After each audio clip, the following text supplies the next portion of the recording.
వెంకయ్య గారు రాజకీయ డ్రామాకు తిరిగి తెరలేపినాడు.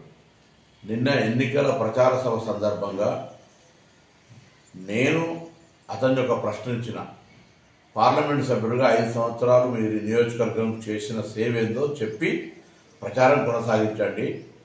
శ్రీరాముడు పేరు మీద ఓట్లాడడం కాదు, మీరు నిజంగా ఈ నియోజకవర్గ అభివృద్ధి చేసి ఉంటే దాన్ని చెప్పమని అడిగితే నేను ఎన్నడూ అననటువంటి మాటలు, రాముని పుట్టుక గురించి అక్షింతల గురించి మాట్లాడి నా తల్లి జన్మకు సంబంధించిన మాట్లాడి నేను సభ్య సమాజాన్ని కోరుతామని జన్మనిచ్చిన తల్లి, నా తల్లి కావచ్చు, ఇంకొకరి తల్లి కావచ్చు, రాజకీయాలు అడిగిన ప్రశ్న నియోజకవర్గ అభివృద్ధికి సంబంధించి అయితే అతను మాట్లాడిన మాట తల్లికి జన్మం గురించి మాట్లాడుతూ ఉన్నాడు.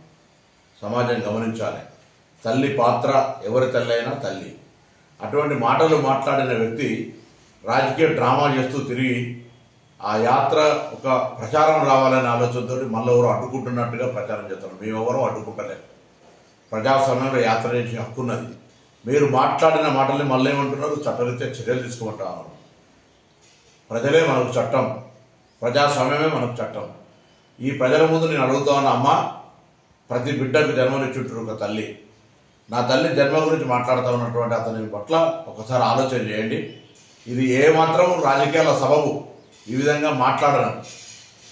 భార్యకు మంగళసూత్రం కడతారు, అటువంటి మంగళసూత్రం అమ్మి ఎన్నికల్లో గెలిచిన అనే వ్యక్తి. అసలు రాముడు అంటే శ్రీరాముడు అంటే ఎంత గౌరవము. ఆనాడు అయోధ్య రాముడిగా సీతమ్మ కోసం జరిగినటువంటి కష్టము, లేదా రాముడు తల్లి తండ్రి మాట విలువ ఇచ్చినటువంటి పరిస్థితి గురించి మాట్లాడే వీళ్ళు నా తల్లి గురించి మాట్లాడి తల్లి జన్మ గురించి మాట్లాడితే ఏం రాజకీయం? భారతీయ జనతా పార్టీ రాష్ట్ర కేంద్ర నాయకత్వం ఆలోచించాలి. నేను వాళ్ళని అడుగుతా ఉన్నా కదా, మీరు ఇటువంటి నాయకుడికి, ఇటువంటి మాటలకు, ఇటువంటి డ్రామాకు మీరు సమర్థిస్తున్నా కూడా స్పష్టం చేయమని నేను బీజేపీ రాష్ట్ర అధ్యక్షుని అడుగుతా ఉన్నా.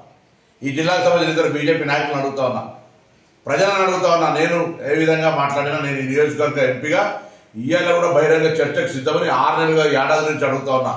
ఈ నియోజకవర్గం మీద మీరేం చేసిన 5 నెలల్లో నేనేం చేసిన, మీరు నియోజకవర్గ ప్రజలకు ఏమి చేయలేదని, మీరు ప్రజల లోపల తిరుగుబాటు వస్తుందని, ఓడిపోతానే భయంతో ఇటువంటి ప్రస్తావన తెచ్చి మీరు రాజకీయ లబ్ధి పొందే ప్రయత్నం చేస్తే, ఈ మాట ఆనాడు కేసీఆర్ గారు హిందుగాలు బొందుగాలు అంటే ఏ విధంగా ఎన్నికలకు వాడుకున్నావో నీ గెలుపుకు ఇవాళ తల్లి మాట నీ సమాధికి కారణం కాబోతుంది. బండి సంజయ్ జాగ్రత్త అనే మాట సందర్భంగా గమనిస్తున్నా.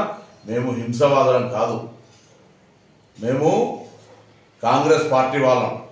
మేము యాత్ర గడ్డుపడతలేము, దాని పేరు మీద శవం మీద పిల్లలు ఎదుర్కొనే విధంగా యాత్రను అడ్డుకుంటున్నామని లబ్ధి పొందే ప్రయత్నం చేయకు. యాత్ర చేసుకో, ఏమైనా మాట్లాడుకో, కానీ నాలుక ఒళ్ళు అన్ని దగ్గర పెట్టుకొని మాట్లాడమని హితో చెప్తాను.